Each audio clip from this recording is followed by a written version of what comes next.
دونوں افراد ہی ایکسٹریم رویہ اپنائے ہوئے ہیں اور دونوں افراد ہی راہ ہدایت سے دور ہیں۔ تو یہ ایمان کو جانچنے کا اور پرکھنے کا، اور صحابہ اکرام رضوان اللہ علیہ مجمعین کی اور اہل بیت اطہار کی محبت کو پرکھنے کا ایک سادہ سا میں آپ کو فارمولہ بتا رہا ہوں۔ اللہ اکبر۔ سب صحابہ کا احترام ہے، سیدنا علی المرتضیٰ، سیدنا امیر معاویہ رضی اللہ تعالی عنہ، سیدنا عثمان بن عفان ذو النورین رضی اللہ تعالی عنہ، سیدنا عمر بن خطاب، سیدنا ابو بکر صدیق خلیفۃ الرسول، پہلے خلیفہ امیر المومنین، سیدنا ابو بکر صدیق افضل البشر بعد الانبیاء بالتحقیق۔ سب صحابہ کا احترام ضروری ہے، اور سب اہل بیت اطہار کا احترام بھی ضروری ہے۔ تو سب سے پہلے آپ یہ بات ذہن نشین کر لیں اور ذہن کو یہ صاف کر لیں۔ آگے رہا مسئلہ یہ کہ یزید کے بارے میں ہمارا کیا نقطہ نظر ہونا چاہیے۔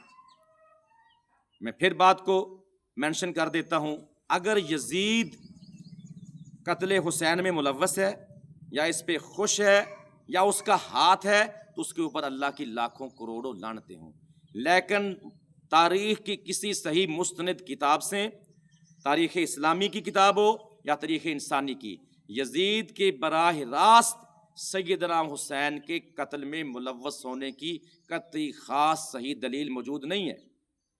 اس لیے ہم یزید کو لعنت اللہ علیہ نہیں کہہ سکتے، اور رضی اللہ تعالی عنہ کیوں نہیں کہہ سکتے؟ وہ اس لیے کہ یزید نے نعمان بن بشیر صحابی رسول کو کوفہ کی امارت سے معزول کر کے ابن زیاد کو وہاں مقرر کیا، تعینات کیا، اور ابن زیاد کی سرکردگی میں، اس کی سربراہی میں، اس کی نگرانی میں یہ شہادت حسین ہوئی۔ اس لیے ہم اس کو رضی اللہ تعالی عنہ نہیں کہتے۔ اس کا معاملہ، صحیح عقیدہ یہ ہے کہ اس کا معاملہ اللہ کے اوپر چھوڑ دیں۔ ایک حکمران کے لیے کیا سیاسی مجبوریاں ہوتی ہیں، اس وقت کے کیا معروضی حالات ہوتے ہیں، اس وقت کے کیا پولیٹیکل سرکمسٹانسز ہوتے ہیں، ہم یزید کو اس کا ایج نہیں دے سکتے ہیں۔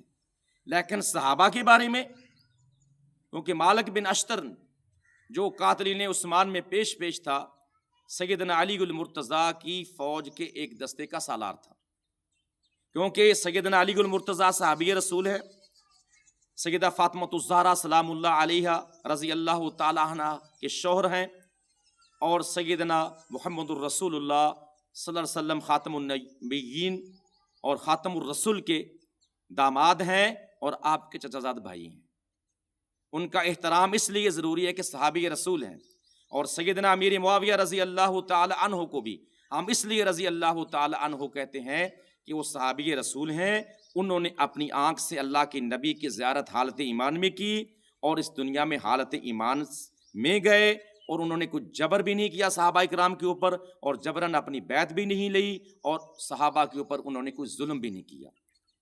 ہاں، ان کو ہم صحابی رسول کا یہ ایج دیتے ہیں کہ انہوں نے مغیرہ بن شعبہ رضی اللہ تعالی عنہ اور عمر بن عاص رضی اللہ تعالی عنہ جو فاتح مصر ہیں، ان کے دست راست تھے، مغیرہ بن شعبہ کی سفارش کے اوپر یزید کو انہوں نے اپنی زندگی میں ولی عہد مقرر کیا اور اس کی بیعت لی۔ ہم اس لیے اس بارے میں حضرت امیر معاویہ کو لعن طعن نہیں کرتے ہیں کہ وہ صحابی رسول ہیں، ان کا معاملہ اللہ کے سپرد ہے، ان کو رضی اللہ تعالی عنہ کہتے ہیں، ان کو بھی ہم صحابی رسول کا ایج دیتے ہیں۔ لیکن اس کے علاوہ، کیونکہ صحابہ کی عظمت کو تاریخ کے ترازو میں ہم تولنے کے قائل نہیں ہیں، اس وقت کے کیا معروضی حالات تھے، اس وقت کیا ان کی مجبوریاں تھیں، ہم صحابہ کو پورا بینیفٹ دیتے ہیں، اور صحابہ کے بارے میں ہم حسن ظن رکھتے ہیں۔ صحابہ کو ہم تاریخ کے ترازو میں نہیں تولتے، ان کو تاریخ کی تکڑی میں نہیں تولتے، ان کے ایمان کی جو کسوٹی ہے، کیونکہ ان کے ایمان کا اللہ نے خود گواہی دی ہے، رضی اللہ عنہم ورضوا عنہ، تو اللہ پاک نے ان کے ایمان کی خود اللہ ان سے راضی ہے۔ تو صحابہ کے بارے میں ہم خاموش ہیں، ان کا معاملہ اللہ کے سپرد ہے۔ لیکن یزید کے بارے میں یہ عقیدہ بالکل درست ہے اور صحیح ہے، سلف صالحین کا ہے، ائمہ مجتہدین کا ہے، محدثین کا ہے کہ یزید کو لعنت اللہ بھی نہ کہیں، کیونکہ اگر وہ لعنت کا مصداق نہ ہوا تو یہ لعنت ہمارے اوپر خود لوٹ آئے گی۔ اور رضی اللہ تعالی عنہ بھی نہ کہیں، کیونکہ اس نے ابن زیاد کے بارے میں کوئی ڈیسیژن نہیں لیا، اور شہادت حسین کے بعد بھی ابن زیاد مسلسل اپنے عہدے پر قائم رہا۔ اس لیے یزید کا معاملہ اللہ تعالیٰ کے اوپر چھوڑ دیتے ہیں، اللہ تعالیٰ اس سے خود پوچھ لیں گے، لیکن ہم اپنے ایمان کو ضائع نہ کریں۔ ہماری محبتوں کا، ہماری نفرتوں کا معیار اللہ اور اس کا رسول ہونا چاہیے۔ ہم صحابہ کا احترام اس لیے کرتے ہیں کہ وہ اللہ اس کے رسول کے ساتھ ہیں۔ ہم اہل بیت کا احترام عزت اس لیے کرتے ہیں کہ وہ بھی اللہ کے رسول کے ساتھ ہیں۔ اور دیکھیں آگے کوئی صحابہ کے علاوہ اگر کسی سے غلطی ہوتی ہے، کوئی کوتاہی ہوتی ہے، تو اگر غلطی ایسی ہے کہ اس کو لعنت اللہ علیہ کہا جائے تو کہنا چاہیے، لیکن اگر غلطی میں کوئی شک ہے، کوئی بات نہیں ملتی ہے، تو اپنے ایمان کو ضائع نہ کریں، اپنے خود ساختہ ذہنی عقائد کو، اپنے خود ساختہ نظریات کی وجہ سے اپنی آخرت کو برباد نہ کریں۔ تو یزید کا معاملہ یہ ہے کہ یزید کسی کتاب سے نہیں ملتا، براہ راست شہادت حسین میں ملوث تھا، لیکن ایک بات یہ ضرور ہے کہ وہ شہادت حسین پر خاموش تھا، اس نے کوئی اس کے بعد شہادت حسین کے بعد اقدامات نہیں کیے۔ اسی وجہ سے ہم اس کو رضی اللہ تعالی عنہ بھی نہیں کہتے ہیں، لعنت اللہ علیہ بھی نہیں کہتے ہیں۔ تو میرے بھائیوں، لیکن سیدنا امیر معاویہ رضی اللہ تعالی عنہ، سیدنا علی المرتضیٰ، سیدنا عثمان بن عفان کے اوپر کوئی کمپرومائز نہیں ہے، کیونکہ صحابہ کا ایمان اللہ نے خود جانچ لیا ہے، اللہ نے ان کو جنت کے سرٹیفکیٹ عطا کر دیے ہیں۔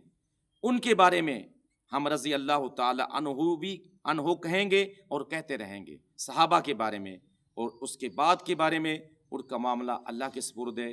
تو میرے بھائیوں، یہی صحیح عقیدہ ہے کہ اپنی محبتوں کا اور نفرتوں کا معیار اللہ اور رسول کی محبت کے معیار کے ساتھ ہونا چاہیے۔ ہم اپنے اس کو خود ساختہ عقائد کو، اپنی اس میں فیورٹزم کو اگر لے آئیں گے، اپنے عقائد کو، نظریات کو لے آئیں گے، تو اپنے ایمان کی خیر منائیں۔ اللہ ہمیں صحیح عقیدہ اپنانے کی توفیق عطا فرمائے۔ سبحان ربک رب العزت عما یصفون وسلام علی المرسلین والحمد للہ رب العالمین۔